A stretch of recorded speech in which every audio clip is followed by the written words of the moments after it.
নমস্কার, জি 24 ঘন্টা ডিজিটাল পেজে আমি অয়ন সল্টলেক বিজেপি কার্যালয় মুখ্যমন্ত্রী শুভেন্দু অধিকারী জনতার দরবার থেকে আপনাদের স্বাগত জানাই। এই মুহূর্তে আমার সঙ্গে যারা রয়েছেন তারা শুটিয়ার বরুণ বিশ্বাস, নিশ্চয়ই সবার মনে আছে কি নৃশংসভাবে খুন করা হয়েছিল ওই শিক্ষককে, যিনি এলাকায় জনমত তৈরি করছিলেন সমাজ বিরোধী কাজকর্মের প্রতিবাদে। কে তাকে খুন করেছিল, কার মদতে কার অঙ্গুলি হেলনে তাকে খুন করা হয়েছিল, এতদিনে রাজ্যবাসীর কাছে পরিষ্কার, কিন্তু সেই ব্যক্তি, সেই প্রভাবশালী ব্যক্তি, তার শাস্তি হয়নি। কেন জানেন? কারণ সিআইডি এই মামলার তদন্তভার হাতে নেওয়ার পরে সেই সিআইডি এই গোটা হত্যাকাণ্ডের অন্যতম সাক্ষী বরুণ বিশ্বাসের বাবা তাকে একটি বারের জন্য জিজ্ঞাসাবাদও করেনি। এই অবস্থায় বরুণ বিশ্বাসের দিদি এই মুহূর্তে রয়েছেন জি 24 ঘন্টা ডিজিটাল ক্যামেরার সামনে। আজকে মুখ্যমন্ত্রী কি বললেন? আমরা আবার নতুন করে একটা তদন্ত চেয়েছি, উনি কথা দিয়েছেন, মানবিকতার সঙ্গে আমাদের সঙ্গে কথা বলেছেন, উনি বলেছেন আমি করিয়ে দেব। কোনো এসআইটি বিশেষ তদন্ত দল উনি গড়ে দেবেন এরকম কিছু? সেটা বলেছে আমি একটা দল গঠন করে দেবো, এসআইটি করে দেবেন? এসআইটি করে, হ্যাঁ দুদিনের মধ্যে করে দেবেন কিছু বলেছে না, উনি করে দেবেন, এটা আমাদের যথেষ্ট কথা দিয়েছেন। সিআইডি তদন্ত করছিল বা বলা ভালো এখনো টেকনিক্যালি তদন্তভারটা সিআইডির হাতেই আছে। এখন তো পরিবর্তনের সরকার, এখনকার সিআইডি আর তখনকার সিআইডি এরা তো এক নয়। সেক্ষেত্রে যদি সিআইডিও তদন্ত করে আবার এসআইটিও তদন্ত করে, আপনারা কার তদন্তে বেশি আস্থা রাখছেন?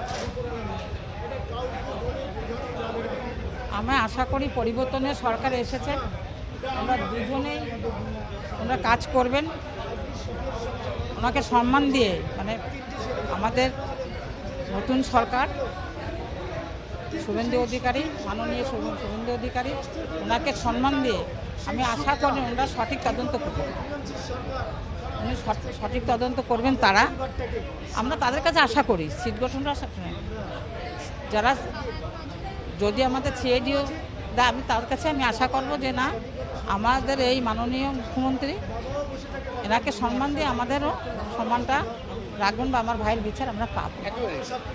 এই জায়গা থেকে এবার বরুণ বিশ্বাসের দাদা, তার সঙ্গে আমরা কথা বলবো। আমরা একটু আপনার সাথে কথা বলে জানার চেষ্টা করব যে নেপথ্যে যার নাম, সেই নাম তো সবাই জানে, সেই নাম তো সবাই জানে, সেই প্রভাবশালী ব্যক্তি, আমি আপনার মুখ থেকে তার নামটা একবার শুনতে চাই। সেই প্রভাবশালী ব্যক্তির জ্যোতিপ্রিয় মল্লিক, তৎকালীন খাদ্যমন্ত্রী এবং তৎকালীন গাইঘাটার বিধায়ক। উনি যে কাজটা করেছেন, শুটিয়া, গাইঘাটা, গোবরডাঙ্গা, পুরো পশ্চিমবঙ্গের গাছের পাতাও জানে বরুণ বিশ্বাসকে কে হত্যা করেছে। আমরা এতদিন মুখ ফুটে প্রকাশ্য মিডিয়ার সামনে প্রকাশ্য দিবালোকে বলতে পারিনি, কারণ আমাদেরকে পুলিশকে দিয়ে ধমক দেওয়া হয়েছে, সিআইডিকে দিয়ে ধমক দেওয়া হয়েছে। আমরা বলতে পাওয়া যায় তদন্তকারী এজেন্সি, তারা যাদের জন্য এই তদন্ত, সেই সিআইডি, তারা এই পরিবারকে হুমকি দিচ্ছে, তারা এই পরিবারকে থ্রেট দিচ্ছে। তাহলে কিরকম তদন্ত হয়েছে মমতা বন্দ্যোপাধ্যায়ের 15 বছরের সিআইডিতে, আপনারা সহজেই বুঝতে।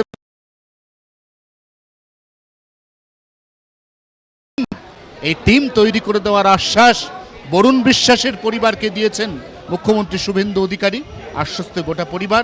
এবার বরুণ বিশ্বাসের ন্যায় বিচার মিলবে এই আশা নিয়েই তারা আজ মুখ্যমন্ত্রীর জনতার দরবার ছেড়ে যাচ্ছেন। জি 24 ঘন্টার জন্য ক্যামেরা নবীনের সঙ্গে অয়ন, বিধাননগর, কলকাতা।